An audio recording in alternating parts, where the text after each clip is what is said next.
Welcome back to the Triple J Sports Podcast. I'm your host, Phil Rasmussen, and we are back with another episode. This time, we are back with not only a familiar face, but one of the inspirations behind the Triple J Sports Podcast and its inception, Coach Greg Clink.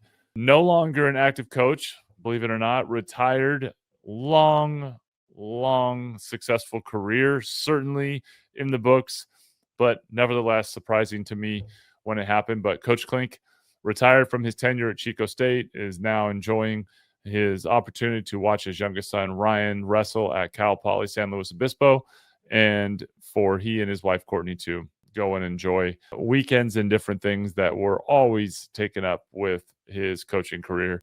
Coach Clink and I have an opportunity to visit and touch on many of the things that he looks back on from his coaching career, some of the highs, some of the lows, plenty of lessons, but also to touch on his second act in speaking and motivation, and certainly excited to have more to come with ongoing conversations with Coach Clink. Appreciate everybody tuning in. This is a legend and a Chico State Hall of Famer and a CC2A all-timer, and somebody who is nothing but bringing a smile to the faces of so many athletes that played for him, that he positively affected, and is proof that you can care about your players, invest in your players, do right by them, make a massively positive impact, and oh, by the way, do a ton of winning along the way as one of the most winningest and successful coaches in CC2A history, as well as the tenure of CC2A titles, NCAA tournament runs that are hard to envision being replicated. So without further ado, Coach Greg Clink, hope you enjoyed the episode. Welcome back to the Triple J Sports Podcast. I'm your host, Phil Rasmussen, and I am thrilled to bring back one of my most favorite coaches from my career, and one of the inspirations for this podcast as a whole, Mr. Greg Clink. And I say Mr. now because you are a retired coach. You are no longer the head coach at Chico State. Congratulations on hanging up the coaching shoes for a little bit here, Thank you, Coach. buddy. Appreciate it. Glad to be back here with you. But yes, thank you. Life is good. That's awesome to hear. I know we were talking a little bit off camera about what you've got going on, but before we go too much into that, tell me a little bit about kind of what led to the decision to retire. I mean, you don't look a day over 45, Coach. Wow, you're nice. You're nice to me. I could have gone a little more insulting in the fun route, but no, I mean, you still had a lot of years left. So what led to kind of the decision to hang them up, and how's that going? Yeah, it's going great. Like I said, life's good. The decision to retire was one that had kind of been in the works for a while. My wife and I had talked about it. Actually, it was probably the middle of the season, my last season. Really, what prompted it, I was ready. Was ready for something new.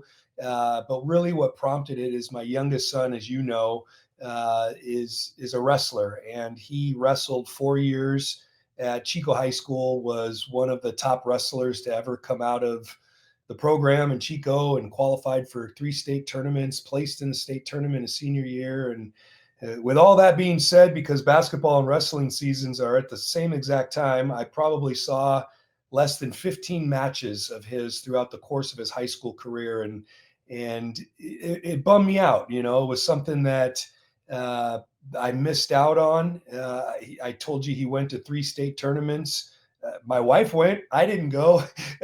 So I was missing out on that. Was ready for something new, ready for a change. And then when he got offered a spot to go to Cal Poly San Luis Obispo and wrestle down there, then the decision was easy for me. I really made the decision to retire because I want to be able to watch him do his thing, and I don't want to be missing out on that. So he redshirted his freshman year, but in wrestling, you can still wrestle in 5 different events. So we followed him around from San Luis Obispo to Bakersfield to the Bay Area to Reno, and I didn't miss a match. And my plan is to not miss a match in the next 4 years. So it's been good. It's been great. My wife and I, we love to follow that. We've got 2 other older boys who still live in town in Chico. So, just being able to spend more time with them has been great too. So, it's been no regrets. There's things about coaching that I obviously miss, the relationships being the number one. There were guys that were on that team that I walked away from, that I had been there for 3-4 years that I'm still tight with. And so that was the hardest part is those relationships, the day-to-day working with the assistant coaches, the relationships with the student athletes. I miss practice. I love leading. I loved coaching practice. That's the one area that I do miss. Don't miss the games, don't miss the travel, don't miss the fundraising, don't miss the recruiting, don't miss the transfer portal. So from that standpoint, there's a lot about it that I was ready to be done with, but I do miss the relationships and I do miss the teaching and leading. Well, it's certainly well deserved, and I know Tyler and Justin, and obviously Ryan has to love you being able to go and be there for his events and how and like the 5 a year. That's obviously cool. He gets to get his feet wet, and you get to experience it. And San Luis Obispo is not a bad place to travel and visit as a parent. My wife and I have we've got our little motel dialed in that we like to stay in down on Marsh Street, right downtown, walking distance, everything. We've got our lunch spots, our breakfast spots, our dinner. We've got the town wired, and we love going down. And we do a great job of going down and visiting Ryan without harassing Ryan, but it's become a nice little 2 to 3 to 4 day getaway, especially when it's 103 here in Chico, to be able to jump in the car and go down to San Luis Obispo and enjoy the beach and all that. So it's been great. That's awesome. Well, that area for me, I say this all the time, like when you were coaching me at Davis and all of us used to do that annual trip down there, that was my favorite hotel to stay at when we stayed at the Cliffs, because that was like the one time where we felt like we had a big budget at that time was to to stay in that hotel. That was a nice place, and it was funny because back in those Davis days, one of my responsibilities when I was the assistant there, when you were playing, was to organize travel. When we were breaking into the Big West, we didn't have administrative staff. Our assistant coaches, we had to still do that at that level. And so I had developed a relationship with a guy at the Cliffs, and we've stayed there a few times since, going through town from there to Santa Barbara and all that. But yeah, beautiful place, beautiful town. Great opportunity to to thank your boy for choosing a good spot to go visit. Yeah, certainly, exactly. My dad did a lot of visiting to Fresno, and I don't think it was quite the vacation spot. Yes, agreed. Yeah, he was obviously really excited when he got the offer from San Luis Obispo, but not more excited than Courtney and I, because we knew, going down there and visiting, and it was going to be fun. So yeah, we had a great time last year, and we're looking forward to 4 more years of watching him do his thing on the mat. That's awesome. Well deserved on that front in every way. And I know the kind of, leader you've been to everyone you've coached, and the kind of father you are, and the kind of commitment and joy you take in the kids. So I'm excited for that. Beyond, coaching, you deserve to have some, downtime. Not surprised to hear you say you don't miss the games. Definitely. Yeah, you worked with me. The game days for me were, I'd get antsy. It was. I always laugh. It was easier for Courtney on game day when I was on the road, because she didn't want to be around me on game day. I was ornery and ready for that thing to start, and waiting just around. Get it over with and move it on. Yeah. Well, then when we moved, this has been years ago, but when we used to be a Friday, Saturday night league back when I started here.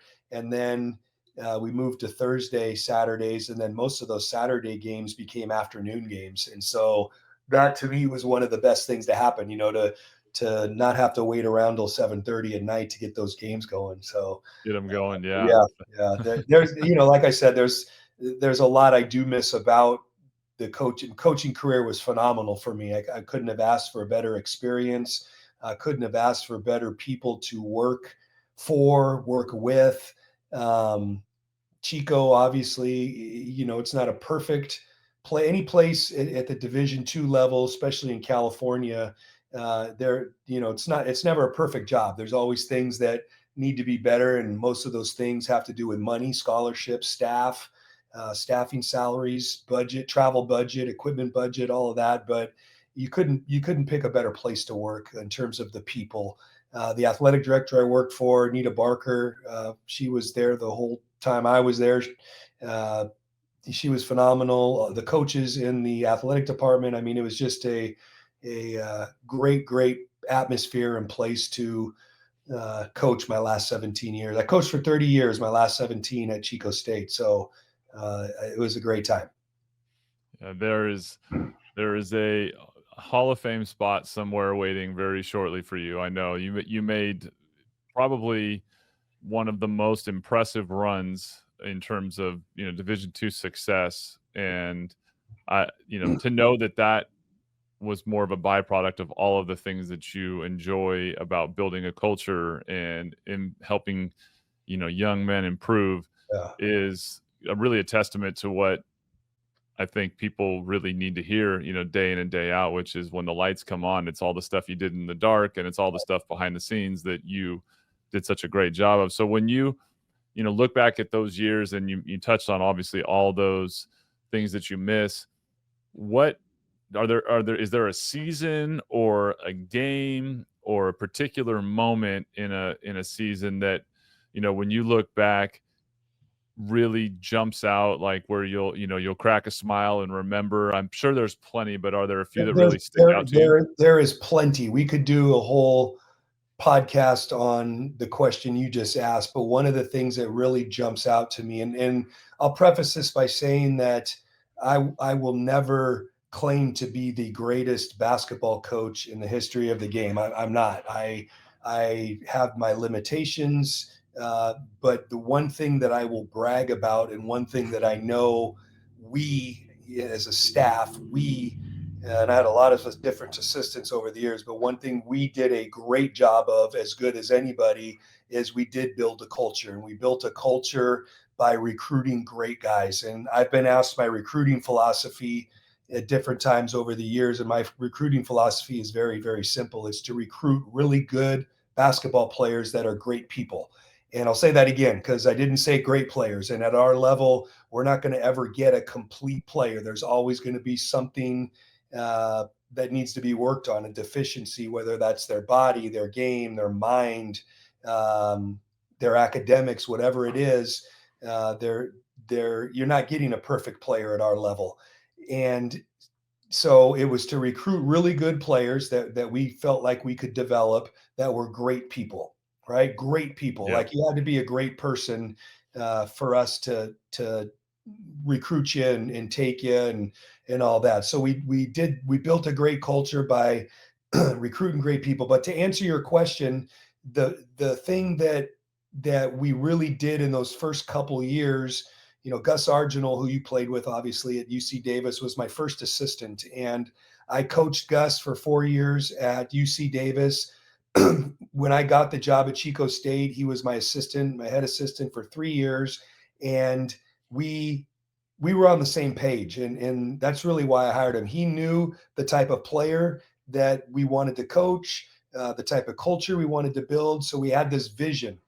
Okay. And that, to me, when you're building anything in any organization, you have to have a vision of what it looks like. You have to have a vision of what it looks like in terms of the basketball, the recruiting, the fundraising, the booster connections, how you play, all of it. You got to have a vision, right? And so we set out those first couple years really coaching more of the culture and coaching more of the vision of the program than we actually did coaching basketball.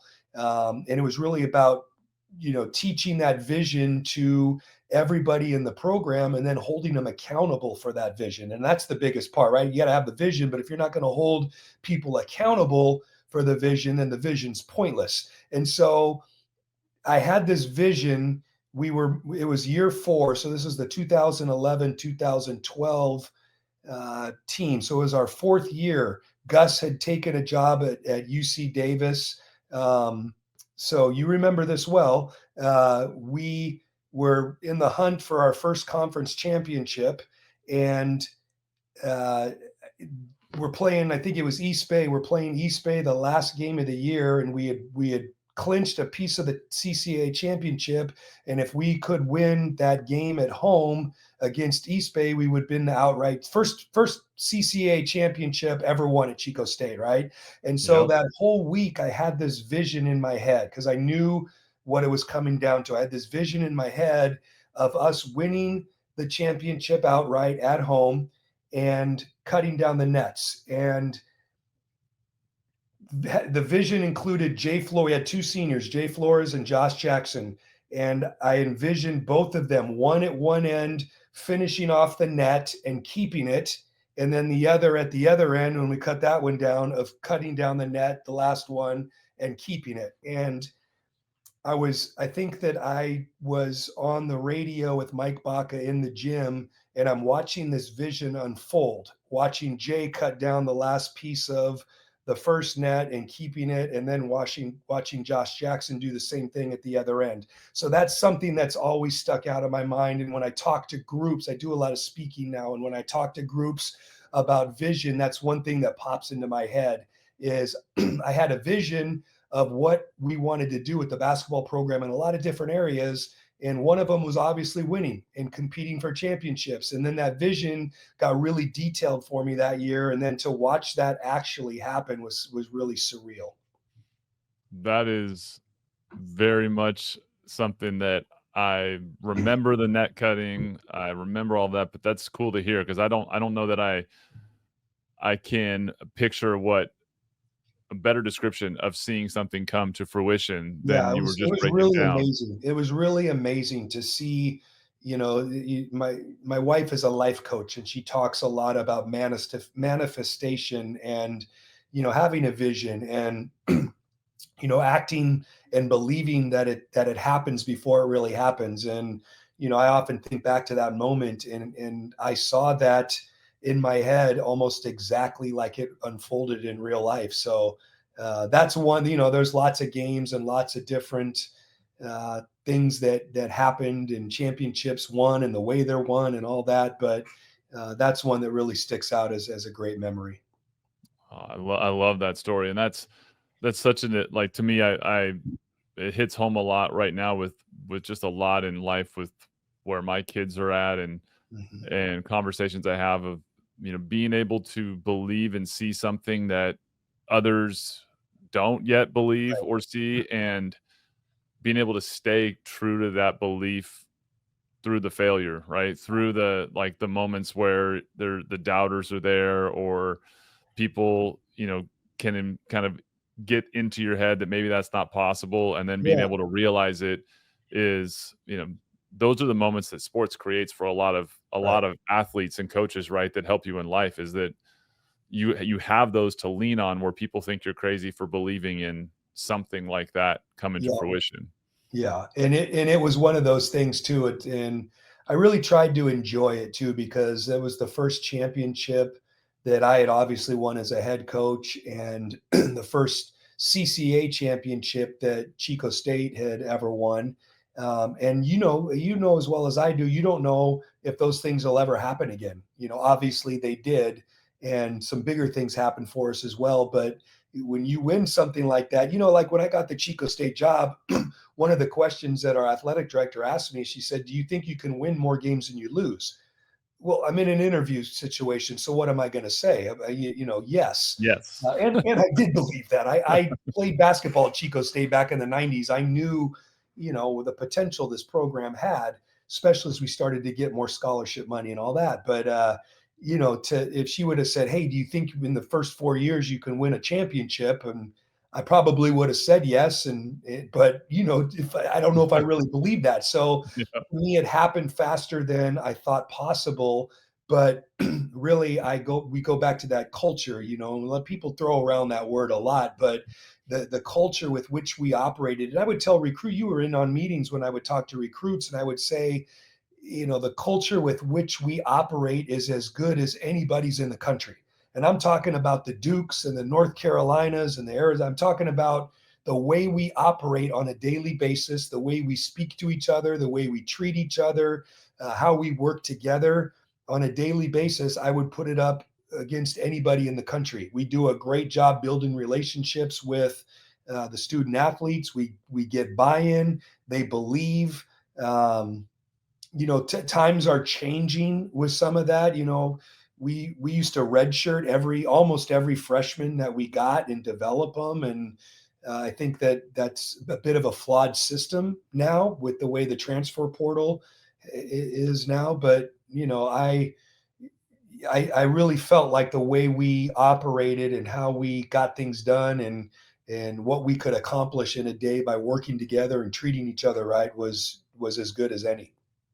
Well, from the inside out, there was, that season there was a moments more accurately stated, where early in the season, losses, games that we didn't win, not playing as well, guys, certainly not yet at our peak as a team.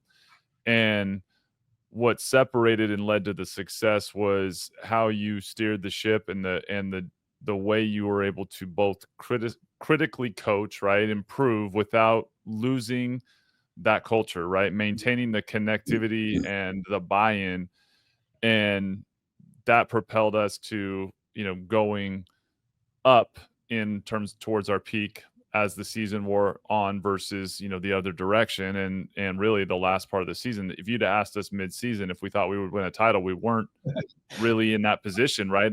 We were in the coach's office not sure if we were going to win the next game. But Yeah. to me, watching you succeed from there, from the outside, and knowing that once you win, you attract better talent at that level, but that culture and that ability to maintain each season is how you sustain it, because talent breaks down at some point. You have the bad losses and guys fracture and guys get defensive and guys get selfish. That consistency, I think, is 100% knowing, playing for you, working for you, is how you maintained a consistent level of excellence with new guys year after year after year. Well, and it goes back to really to what I said at the beginning of this. It's the type of people that we were able to get. And if you're going to have great culture, if you're going to have great buy-in, you've got to find people that want to be a part of something bigger than themselves. And we're all, as human beings, selfish by nature. I mean, we're out to get what we want, and basketball players are as guilty of that as anybody. I was that way. I wanted to play. I wanted to start. I mean, you're the same way. I mean, we all No have doubt. our wants and our selfish needs, and there's nothing wrong with that. But when you get a group of great people around, you can work with them, and you can get them to sacrifice some of those things for the greater good. I've coached against a lot of teams that win a lot of games, and they do it completely opposite. They do it with the best talent that they could possibly get, and there's not a premium put on character, academics, being a role model, any of that. And there's people that do it that way and win a lot of games. I never wanted any part of that. I wanted, I want to win as bad as anybody, Phil. You know that. I want to win and compete for championships every single year when I was coaching. But I also wanted it to be enjoyable, and I wanted to be able to go on road trips and trust the people that we were leading to make the right decisions and be able to hold people accountable and ask hard questions and get honest answers. And I always would tell recruits, I would guarantee them two things, them and their parents. I said, I'm guaranteeing that you're going to graduate because you're going to go to school. You're going to go to class because if you don't, you're not playing and you're not practicing. And if you need help, we're going to make sure you get help. So that was one guarantee. And the other guarantee was that you're going to be around good guys. Like, you're going to be around people that, it doesn't mean you're going to be best friends with them and click with them, like you would your best buddies, but you're going to be around people that are like-minded, have similar work ethics, want to be a part of something bigger than themselves, want to win. So that's what we did a really good job of, is being able to attract really good basketball players that were great people, getting them to buy into a vision, holding them accountable for the vision, and then the rest kind of works itself out by working the process of the whole deal. Well, each kid, as you talk to their parents and you talk to them, comes from a different background, has different coaching influences leading in. Certainly the Division II path primarily is high school in. Occasionally you get the Division I transfer type of scenario. But when you look back now after 30 years in coaching, and you kind of assess the reality that not only do you have to bring in good character guys, but you also have to kind of figure out and either unwind or build upon the coaching that they have already experienced, and what their expectations of themselves are, maybe how they interpret and experience coaching. It's all different for people. I mean, frankly, good coaches and bad coaches, and coaches that would be everywhere in between. What's when you look back and you think about the overall quality of coaching and the different thing, what was your experience of like the high school coaching and a lot of the guys, like what was your take on that over the 30 years of recruiting kids that were playing for high school coaches? Yeah, I think it just depends on a majority of the guys, as we recruited were high school guys. And I always kind of throw out 85%. I don't know what the Yep. percentage is, but a majority of the student athletes that we recruited were high school guys. And that was done because we could get them, get them to buy into redshirting, where we really spent a year developing them physically, developing their skill set, getting them off to a great start academically. So that redshirt year was really, really important. And you're not really going to recruit transfers to redshirt them. Sometimes you end up doing that because of injury or whatever, but you're not really recruiting transfer students to redshirt. And I wanted to be around guys for 4 or 5 years. And I also believe that you're going to get more buy-in by recruiting a high school guy, having him sacrifice that first year redshirt, which is hard. It's a hard deal, but the harder they work, the more they commit, the more they sacrifice. It creates pride, and it creates buy-in, and it creates commitment. And so we would recruit a majority of high school guys, get them to buy in. Some of them came from programs where they were highly coached. And then others came from programs where they weren't. It just was a kind of a case by case deal. Sometimes we would recruit the kid, and primarily we'd talk to all their coaches, but the high school coach would be kind of the driving force behind that guy's recruitment. And other times it would be their AAU coach or their club coach would be the driving. So we kind of figured out who we needed to get to, who we needed to talk to. But in terms of the coaching they got, it was all over the board. You had some guys that come in and we start working day one on rotations defensively, right? I mean, we were about guarding people. And so that was something that was started early on, is setting that mentality of how hard and how physical we were going to be defending, how hard we were going to play. And then working the technique part of it, rotations, closeout, footwork, all of that stuff that goes into being a great defender and a great defensive team. Well, some guys pick that stuff up really easy. You could tell that they've been taught or at least introduced some of those concepts. Other guys would look at you like you're teaching a foreign language, right? So you'd really have to break it down on the floor. You'd have to break it down in film. You'd have to get them to come in on the whiteboard, and everybody learns differently, right? Some people learn visually, some learn by doing it, some can learn better by watching video. So we would pull out all the tools, but some guys really had a background for stuff like that, and other guys were completely clueless. So we kind of started everybody out at ground zero and brought them along, and some advanced quicker than others. But that old saying, you're only as good as your weakest link. So we really have to spend some time with some guys, coaching them through things that you really expect them to learn at the high school level. So it was all over the board. We would recruit junior college guys too, and that kind of depended in terms of what they could do, where they went. But most of those junior college guys at least had a background or a basis for how to play, vocabulary, being coached. But and I liked it when the high school guys would come in and they were green and they didn't know. And sometimes the less they know, when they realize that, hey, I don't know very much, I better listen and I better buy in and I better pay attention, as opposed to getting a guy that maybe's played 2 or 3 different programs and comes in and thinks he has all the answers. I'd rather have that guy that doesn't know anything than the guy that thinks he knows everything. Breaking old habits is harder than establishing new ones, for sure. Yeah. The adjustment for you, obviously, of bringing in a kid and obviously adapting his game and fitting him into the system is essentially what every college coach has to do. And like you said, it's changed a lot now because the rapid integration into a year by year kind of season is very different than a 5-year vision with a redshirt year and graduating to a senior.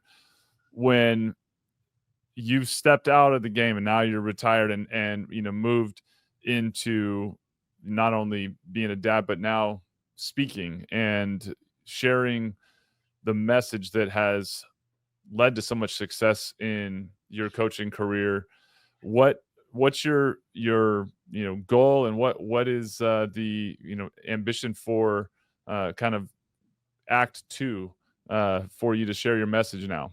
Yeah, so I've been even when I was coaching, I love to speak in front of people. I love to motivate, inspire, teach.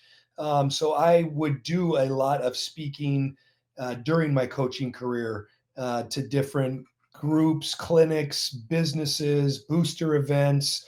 I would seek out different opportunities to talk and lead, and nothing's changed for me in terms of that. Now I'm pursuing it for a financial deal too. Like I'm trying to make some money doing it, and so I've started a speaking business, and it's been good. I'm just getting it off the ground, but it's really enjoyable to be able to go into a team setting. I spoke to a college team last spring, went into different team setting, high school settings, and talked to some teams, going into athletic departments now and speaking to coaches in terms of how to program build, how to lead. I've got things set up with athletic departments where I talk to student athletes and their parents just about how to level up in terms of being a student athlete, how to parent a student athlete. I've got some different business and corporation events coming up where I go in and talk about culture, teamwork, working together. So it's a lot of different stuff, all stuff that I love to talk about, all stuff that pertains to teamwork, leadership, relationship building. And I'm never going to claim to have all the answers, but I know what worked for me, and I know that sharing that message has been beneficial for some people, and I love doing it. I love sharing. I love helping people. Love talking to people. Love talking to young people. So it's been exciting to get that thing off the ground. That's awesome to hear, and you do have the combination of traits that I think for anybody that is trying to establish what makes a difference in leadership, you starts with caring about the guys and or the gals and the people that you're leading, investing in understanding who they are as people, figuring out how to communicate the message, find a way to satisfy their selfish goals that are absolutely a part of the equation, help them achieve what they want, and have that fall in line with what the team or the company or whatever it is that the group needs. Yep. And it translates, what we do in athletics translates into the business world. What the people do in the business world will translate into, I mean, it's leadership and it's team building. It's like you said, it's relationship building. And not everybody leads that way, but that's how we were successful, by building great relationships with people, by loving the people.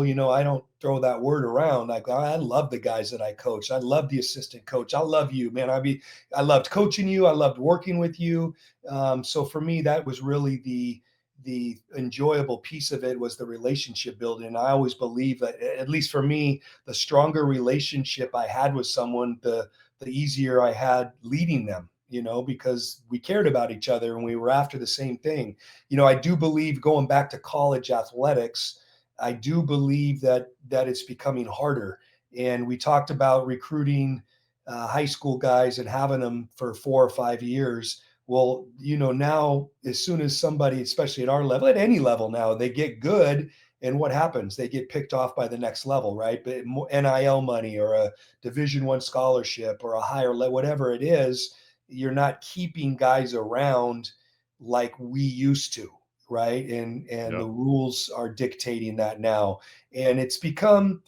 And I'm not saying it's right or wrong. It is what it is. The business is always evolving in terms of rules, technology, uh, coaching techniques. I mean, it's always evolving, but I don't think you're finding the same type of cohesion that you were able to build before. I mean, it's a different animal now, and it is harder to, why I think it's even more important that you relationship build, and because you just got a short time with them. So as soon as a transfer steps on campus, he might have 1 year and he might have 2. And if he has 2 and he has a great year, you're probably not going to have him for the second year. So, Yeah. building those relationships early and getting that buy-in and really trying to get to know these guys. And that goes to me in athletics. It goes in the corporate world, what you do. I mean, the stronger, really, I mean, if you didn't have relationships with people, you're not making any money. So Right. it's something that is across the board and important in all aspects when you're dealing with groups of people that need to work together. Well, first off, I love you too, and I've said it a million times, but the moments that make a difference and made a difference for me, made a difference, is it's the tough times. It's the things when you kind of feel like you're alone or you don't have the answers, that coach, that leader makes a difference.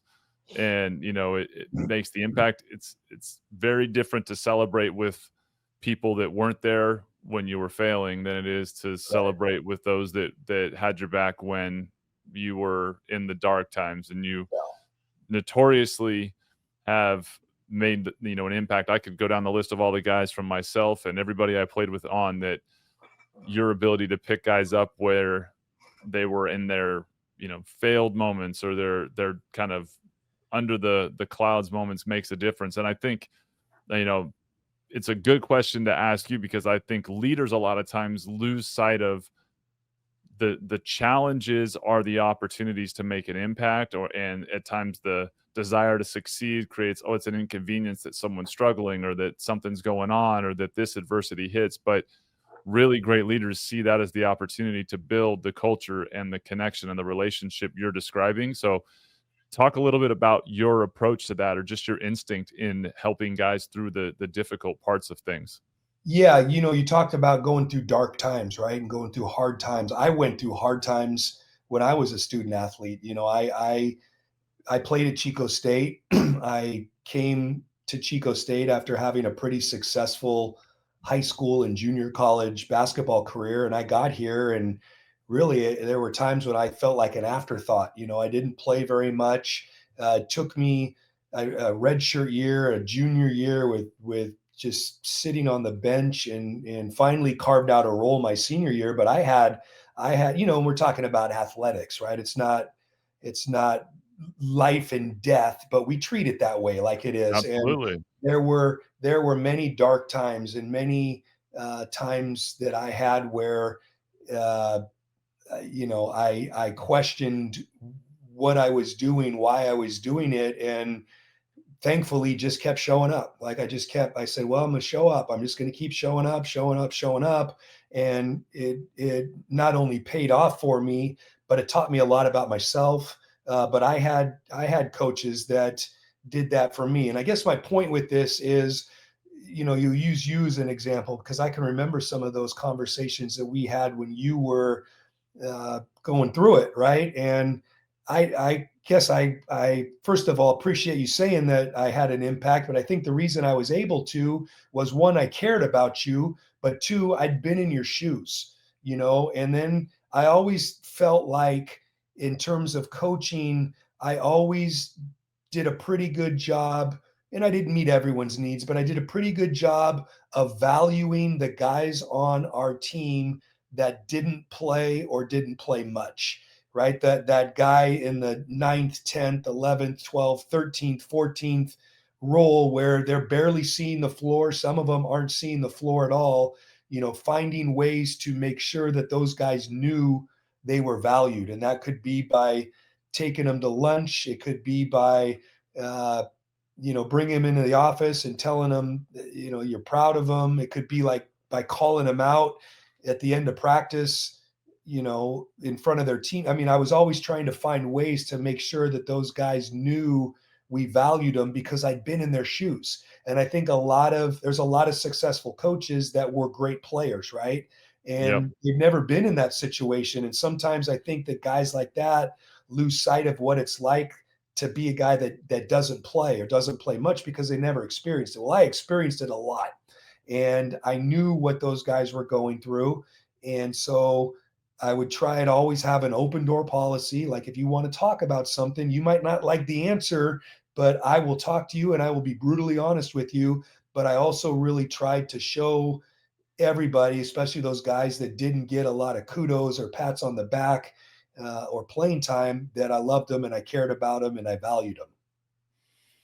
Yeah, that consistency in recognizing each situation comes with paying attention to each guy's situation and understanding it, right? And Mhm. I've always felt really strongly about coaches that are one size fits all in terms of how they coach. Like, some guys are so hard on themselves that you actually have to be the opposite with them. Like, you need to be constantly kind of pushing them because they're beating themselves up for everything. And other guys, have the kind of that lazy gene. They almost need to be challenged, need to be, having someone on their, on their tailpipe all day long, because that's what sparks them. But, coaching in reverse for those two generally has a negative effect on both fronts, but you can't skip the step of kind of figuring it out.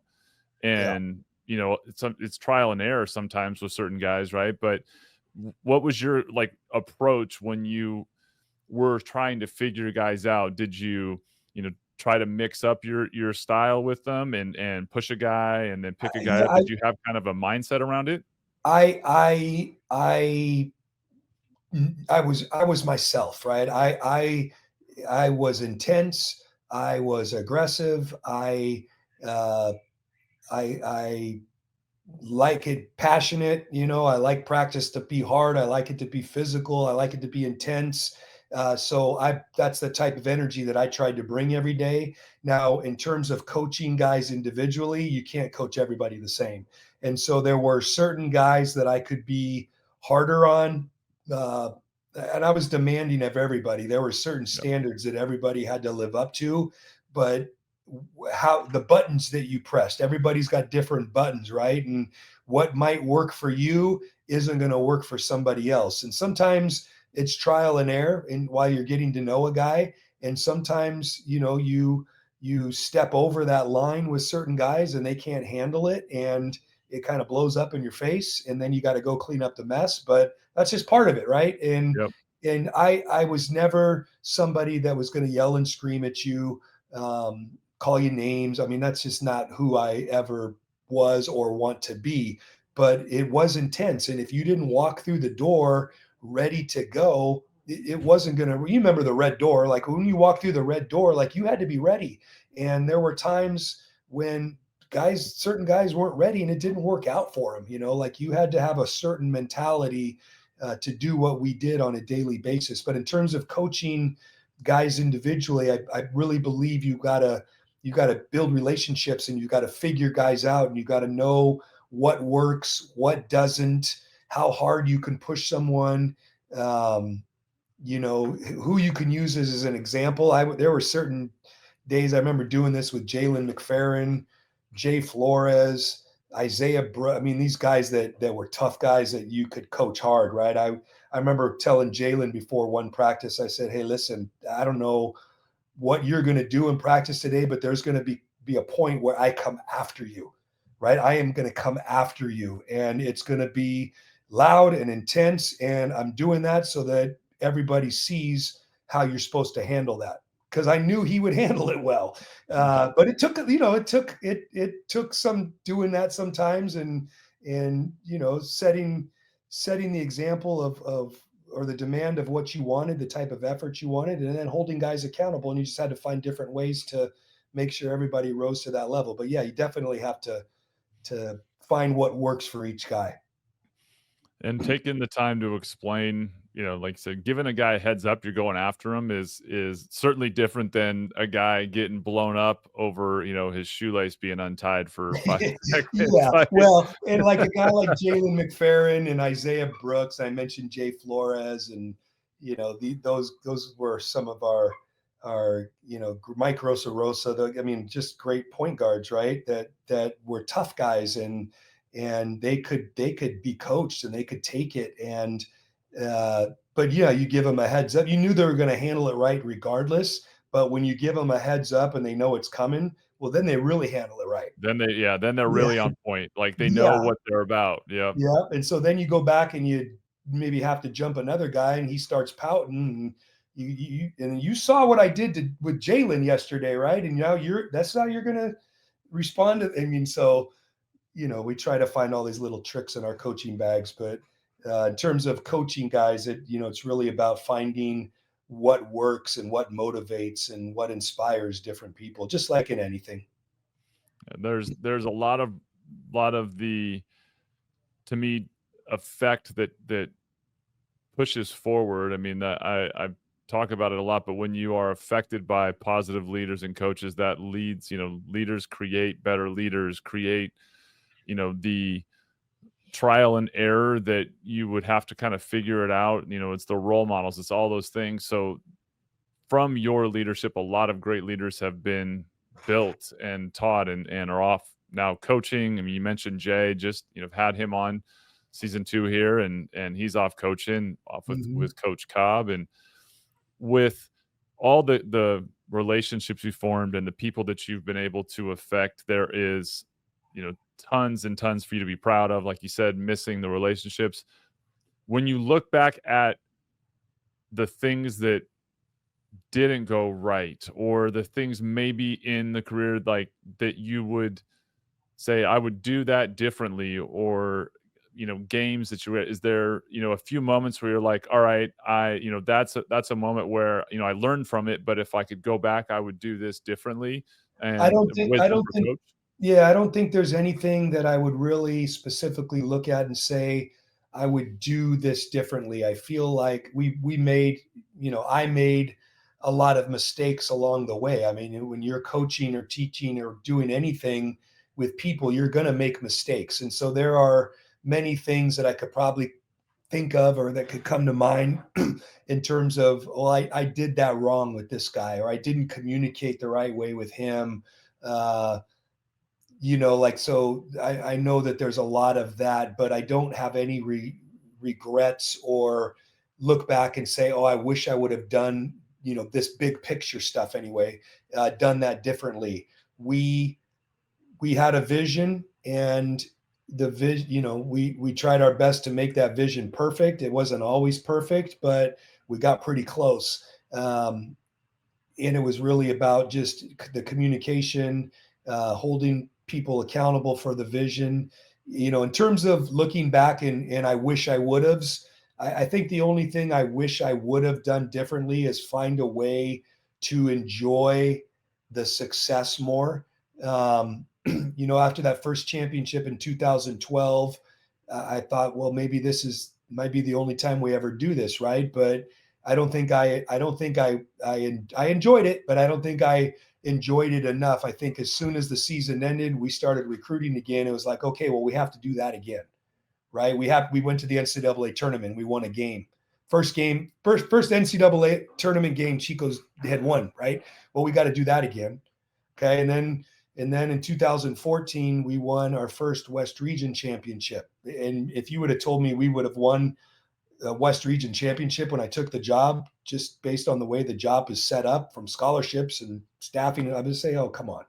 You're crazy, right? Well, we win that one in 2014 and we enjoyed it for a couple days, but then it was like, okay, we got to do that again. Right. And so you just keep putting so much more pressure on yourself. I never felt pressure from my athletic director, right? She wanted to win, but when we won our first West Region championship, she didn't come in and say, oh man, we should have won a national. No, she was happy, right? She was happy. The boosters were happy. The community was happy. But this guy right here wanted to do it again or felt the need to do it again.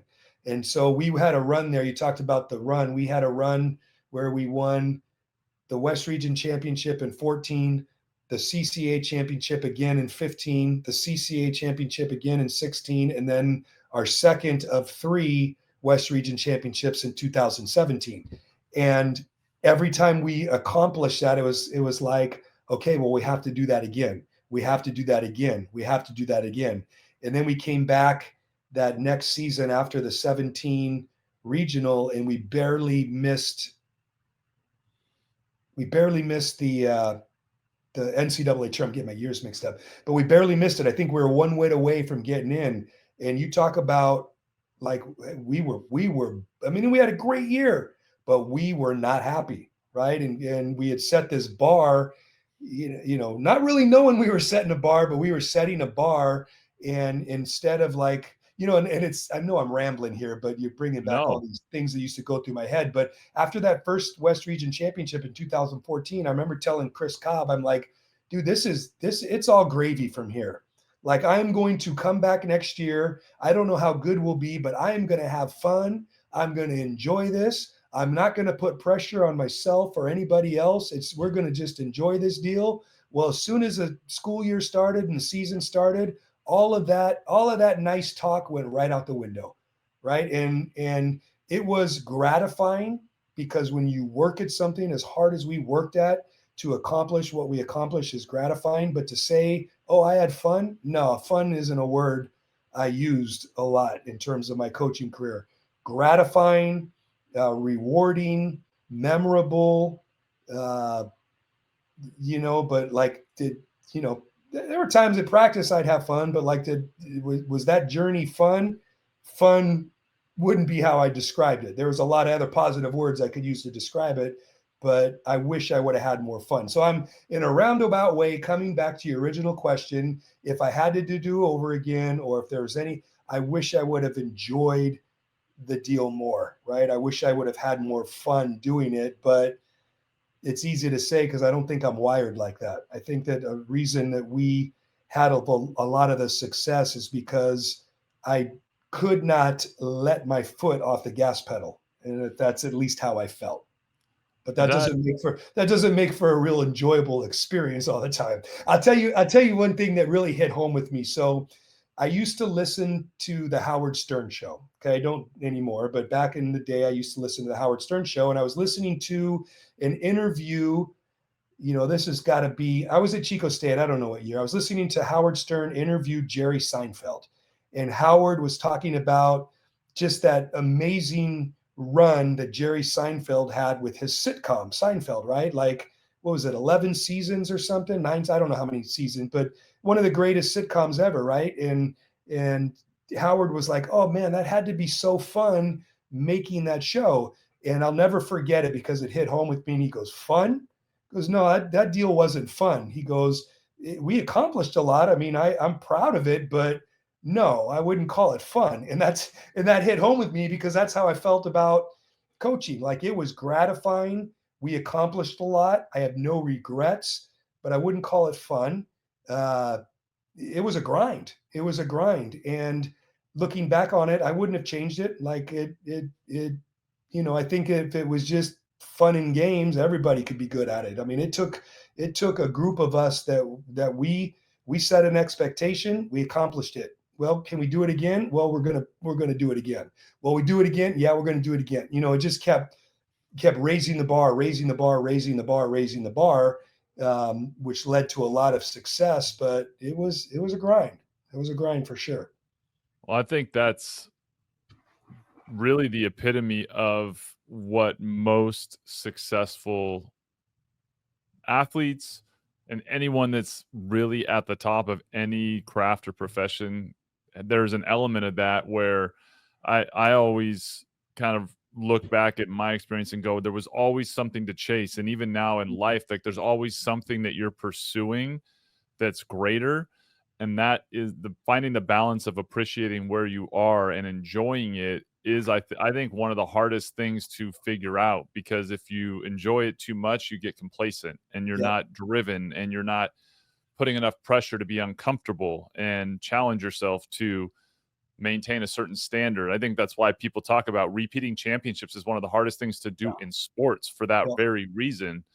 Yep. And being too happy or too, celebratory creates the counter result that you're looking for, consistency. So that it makes sense. And, let they tell you, right, enjoy it after you're done and remember it after you're done. I think that's why a lot of people in sports tend to do that when they retire or when they finish. You can actually let go and enjoy it. But hearing you say that doesn't surprise me at all. And my response to it is I don't think there's another answer you can have to be consistently good. Yeah. Well, You know? and I look back at when and you felt this too because you walked into this. When we won that first conference championship in 2012, I didn't realize this because it was new to me too, right? But that next year, those players, those returning players, you remember the pressure that they felt. We really didn't know they were feeling that until we met with them one day, and it all kind of came out. But there was not only an expectation from the coaching staff that, hey, we're going to do this again, or this is what we're going to chase, but they felt it. Those players felt it. They knew they had a lot to live up to, and it's always an interesting deal, when a few years after that, when we had success and it was consistent success, and then we would bring a guy in, a freshman class would come in. They didn't know any different. They just thought that we always compete for a championship, right? We always win games. We always, always, always, always. Well, we didn't always. At those Yep. groups, my first 3-4 years, those guys built this thing. And those guys that we were bringing in after we had that flywheel going, they reaped the benefit. Now they contributed to keeping that going, but they didn't go through what we all went through, those first few years in terms of losing, building culture, the hard times, trying to figure out how to win in this league. I mean, you know how good the league is. I mean, it was trying to figure out what type of player we needed. What did we need to do? I mean, it was such a learning experience. And then later years, those guys that we bring in, they just thought that this is how we always did it. But and so I don't know if they felt the same type of pressure as the guys did that were coming back from that first, championship team. Like there was an expectation that we've got the program to a certain level. It's our responsibility to keep it here. We got to do it. We're gonna fight. We're gonna do it. I remember that, that first conversation with a lot of the guys and that also stems from the fact of the relationships that are formed and frankly maintaining bragging rights and pride that the classes ahead of them left behind. Yeah. And that's all a part of the culture. Was there a point in your journey at Chico State where you doubted if you could get where you wanted to go? Like where you really had a moment like, I don't know if this is going to happen, or did you not allow yourself No, to? I don't think I ever doubted it. I think that I think we exceeded any expectation I had. Um, when I took over the program, they had entered the CCA a couple years earlier with barely any scholarships. I mean, Coach Smith, who I replaced, is a legend here. But his teams got thrown into a conference that was predominantly full scholarship with all the Southern California schools, and really wasn't given enough here to compete. And so when I got the job, they started to put some money into scholarships and all that, but I really didn't know how good we could be. I knew we could. When I answered that question on the interview, can you win more games than you lose? I knew we could win more games than we would lose, but multiple championships, West Region championships, Elite Eights. Like, I'd be lying if I said, at some point, guys, we're going to win a West Region championship. No, those words never came out of my mouth.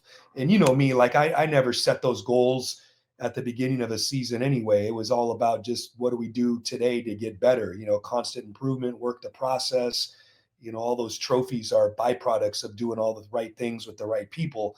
But to answer your question, we exceeded any expectations that I had. So we accomplished everything I believed we could accomplish, and more. So no, there's nothing that was left on the table that, we all want to win a national championship, but how hard that is. But I felt really good about what we accomplished. And like I said, we exceeded all my expectations.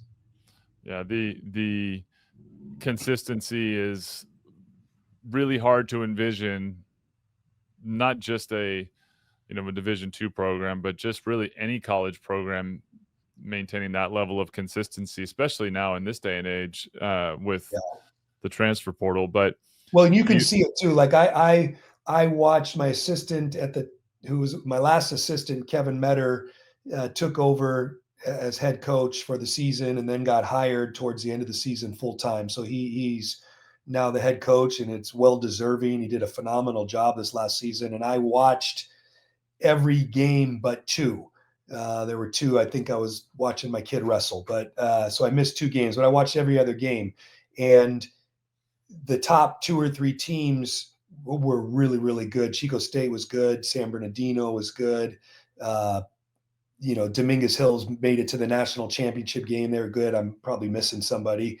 But in terms of the overall level of the conference, I really feel like with the transfer portal, it's dropping, right? You don't have the same cohesion. You still have talented guys, but instead of having them for 2 to 3 to 4 years, you get them for 1 and then you lose them, or you bring in a guy that has 1 and he's on his last. So I really believe that it's hurting the level of college sports, especially at the Division II level, because you're not having the same type of cohesion. You're not able to have the same type of cohesion that you once had.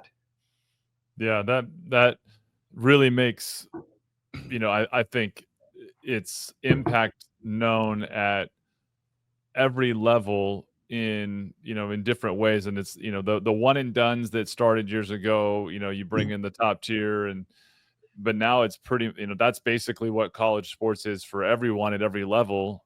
And I can't imagine the challenge of trying to help was maybe some of the most difficult aspects of especially that kid that really needs to be put through some adversity to really push them to grow for their own benefit, not really being able to experience that because the outcome is that they're not there, right? That that's a difficult thing as a coach. And I think the coaches that are able to do that and challenge the kid have to have already done much of what we've talked about. You have to show the kid you're doing it to help them. But even then, if you succeed, they're off to the next. I can only imagine. Yeah, you hit a good point. Like the adversity, sticking around and sticking things out, that has changed. And I think back to Robert Duncan. So Robert Duncan, we recruited him out of Granite Bay High School. He ended up going to the Air Force Prep School for a year and then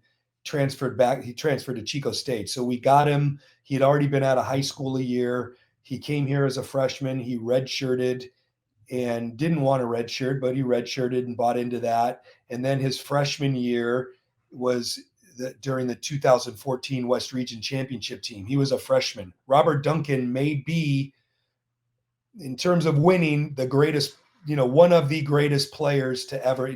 He's not maybe one of the greatest players. I'm trying to maybe say he's the greatest player. Now, I'm going to get some backlash on that. So I'll make sure to push that out.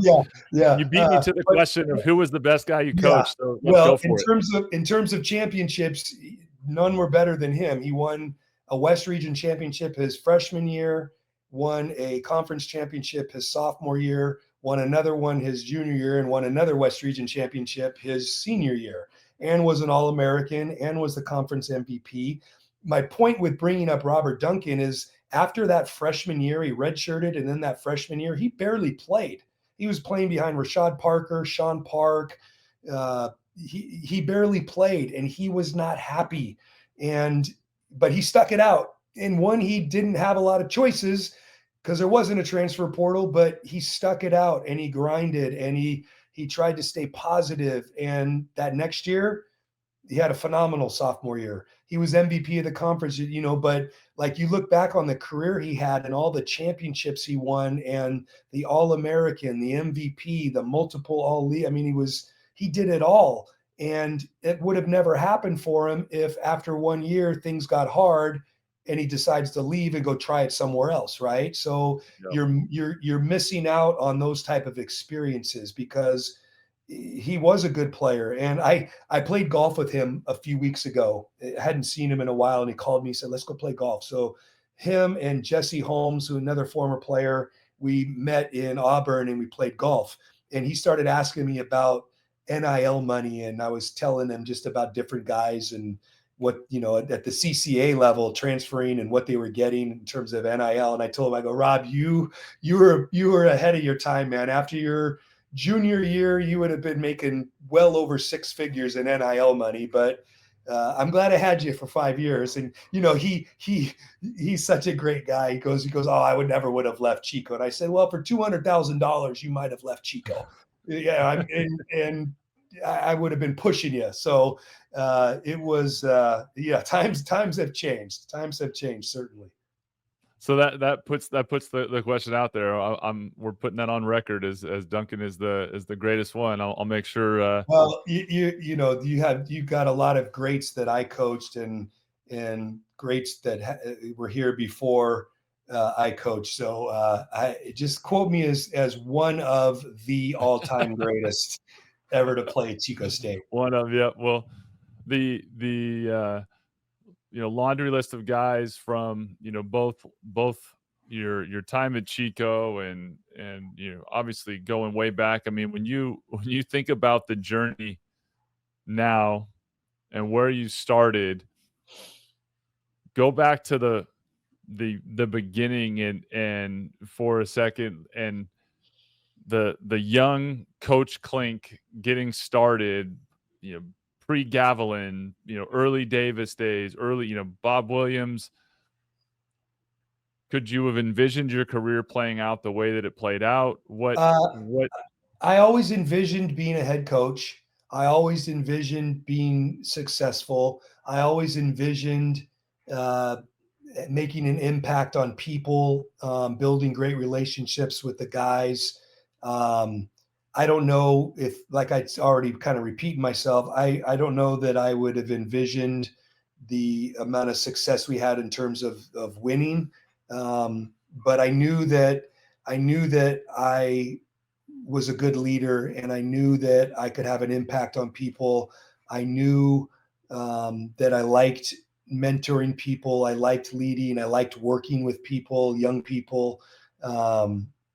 So I envisioned all that. And I don't know why I knew it, but I knew in my heart one day I was going to be a head coach. I didn't know what level, but I knew that I was going to be a head coach, and I knew that I was going to be good at it, in terms of the mentorship and all that.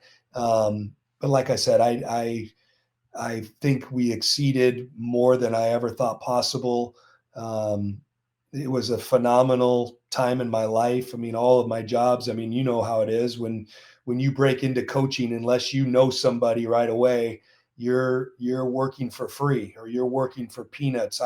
My first job away from Chico State, I was a grad assistant here for Puck Smith after I played for him.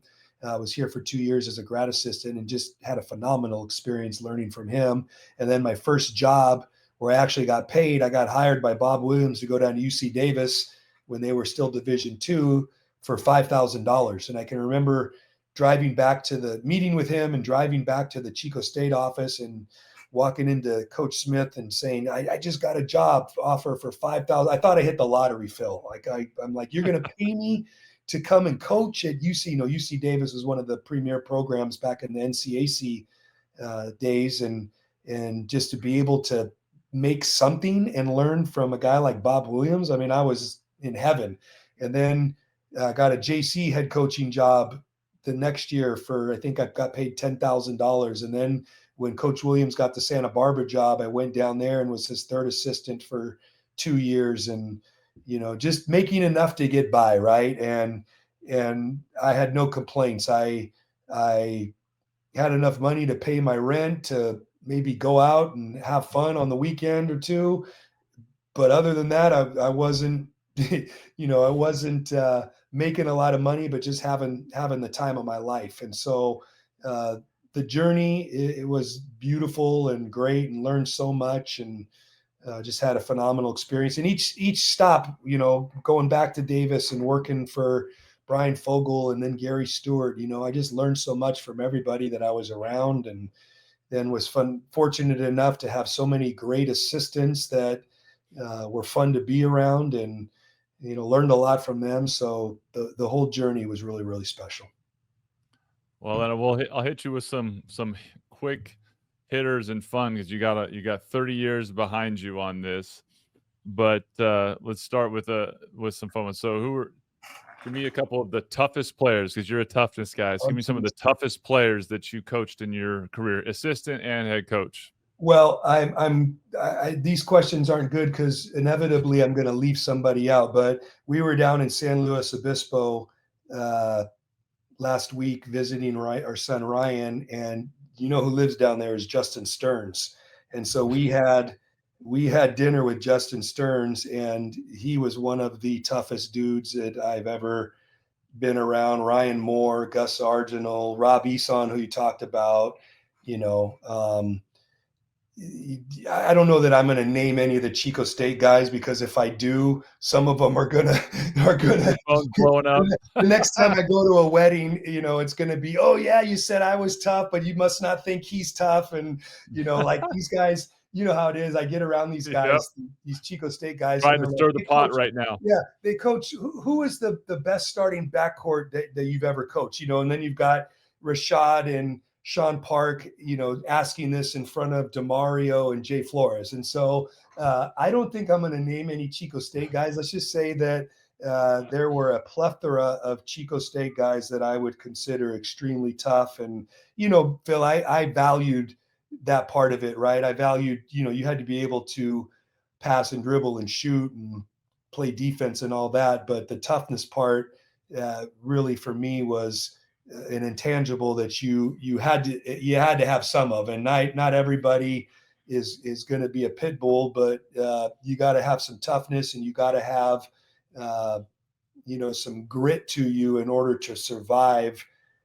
how we play, how we practice, and the demands that we have. So I'm not going to name any Chico names, but lots of tough guys that came through this program the 17 years I was there.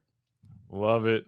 Best advice you got from a coach that you worked for, best advice that you received throughout your coaching career that helped you become, who you became as a coach? I don't know if I would call it advice, but I think one thing that I really learned that shaped me as a coach was working for Bob Williams. I'd worked for him for 1 year at Davis, 2 years at Santa Barbara. And I think the unique experience that I had was I went to UC Davis when he was the year I went and worked for him at UC Davis was the year before they won the national championship at the Division II level with no scholarships. Okay. So that I'm just telling you where the program was when I walked into it as an assistant coach. The culture and the way they operated was unbelievable. It was a well-oiled machine.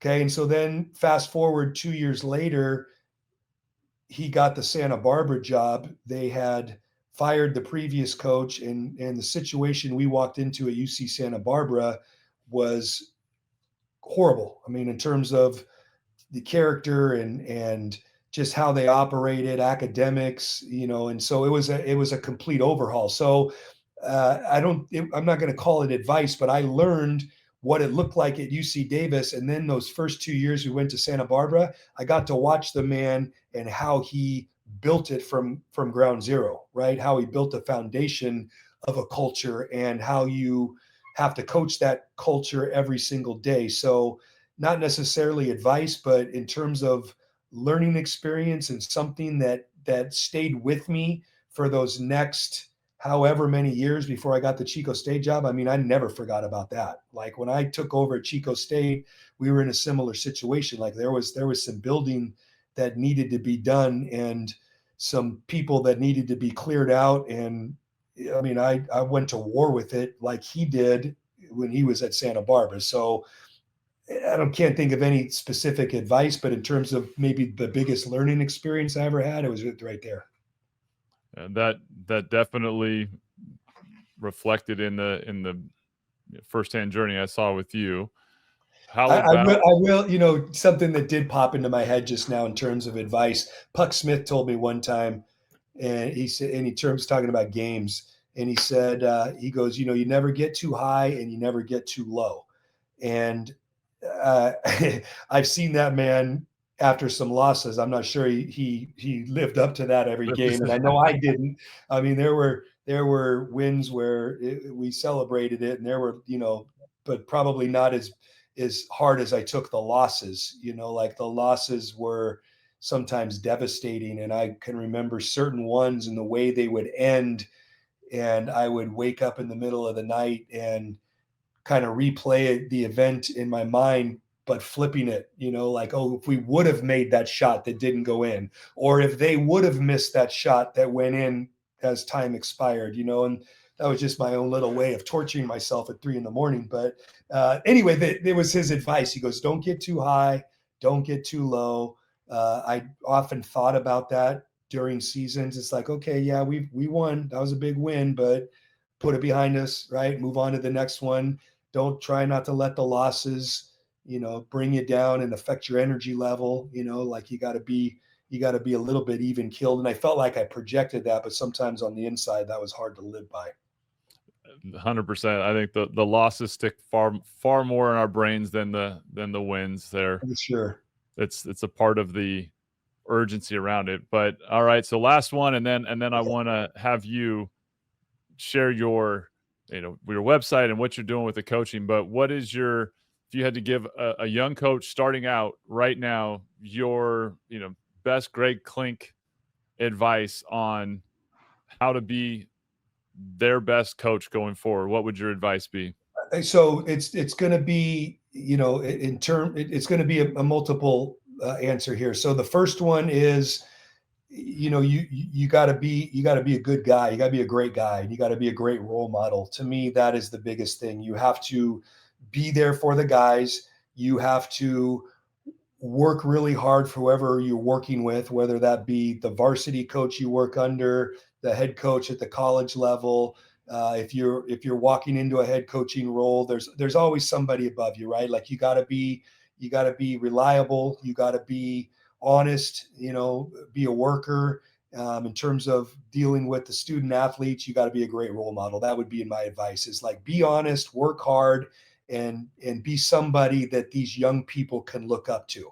Okay. And then in terms of chasing your career, we all want to advance in this career. We all want to make the next move. We all want to go from, whether we're coaching the JVs, we want to be the varsity coach, or maybe if you're coaching college, you want to go from Division 3 to Division 2 to Division 1. I mean, we all want to be Division 1 coaches, right?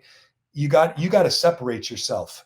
In this day and age, with the number of qualified people that are getting into the coaching business, and this is what I always used to tell my assistants, I go, if you're not separating yourself and doing something extra or different or unique, you're going to get lost in the shuffle. Like, you have to outwork people. And I know that's an easy thing to say, but and it doesn't mean you have to put in 20-hour days. I'm not saying that, but you have to be really effective. You have to be effective as a recruiter. You have to outwork people. And here's an example of what I mean by outworking people. And my assistants did this, and one would pass the baton to the next, right? But when I was at Chico State, we were one of the few programs left that still recruited using the US Postal Service. Like, we sent mail.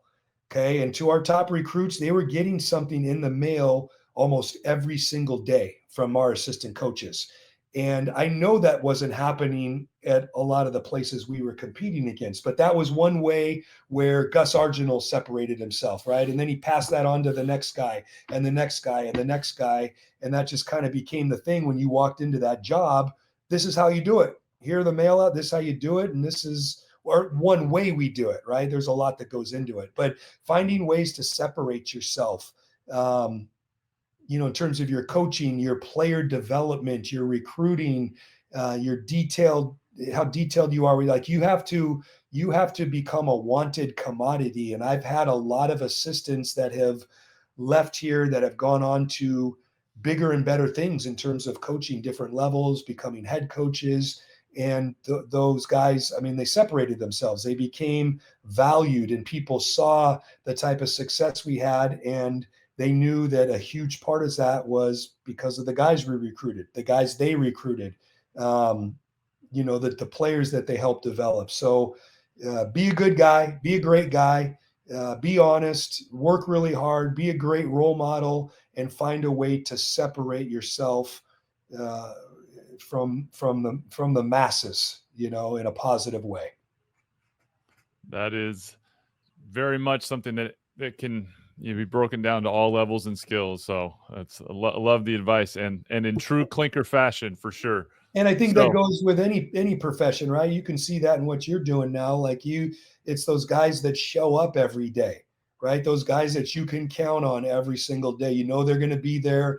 Whether they're having a good day or bad day, they're going to give a great effort. They're going to be fun to be around.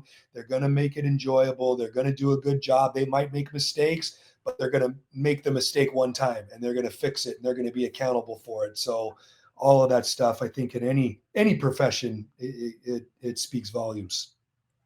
Love the advice, and coming from a legend in the 30 years of coaching that you put in now. So let's so share with the audience the website, which we will put in the description in the section for links afterwards, but share with them your so obviously we talked about the speaking I'm doing. I love it. I'm trying to give away as much as I can, right? So, like, going in and I'm doing speaking for free, like just trying to give value and have an impact on people and just build this thing up, just like we did the basketball program, right? Ground zero, bottom floor, build it up, make it great, make it something that people see value in. My website is gregclink.com. My email address is info@gregclink.com. Obviously, I love talking about leadership and coaching and, mentorship and all that. So if anybody wants to reach out and chat about any of this, I am available. Well, definitely take Coach up on that, because there's no one more consistent and committed in that. And as honored and is grateful again to have you join me again, Coach. Really, well, it goes both ways, buddy. Like I told you, I love you. I love our relationship. I love just the family man you are and everything you're doing with your career, with this podcast. So it is an honor to be on here talking to you again. Well, you are a legend now in the retired. I will be there for the Hall of Fame induction that I know is there. Appreciate you. Love you, Coach. And thanks for doing this. Thanks, Phil. Appreciate it, buddy.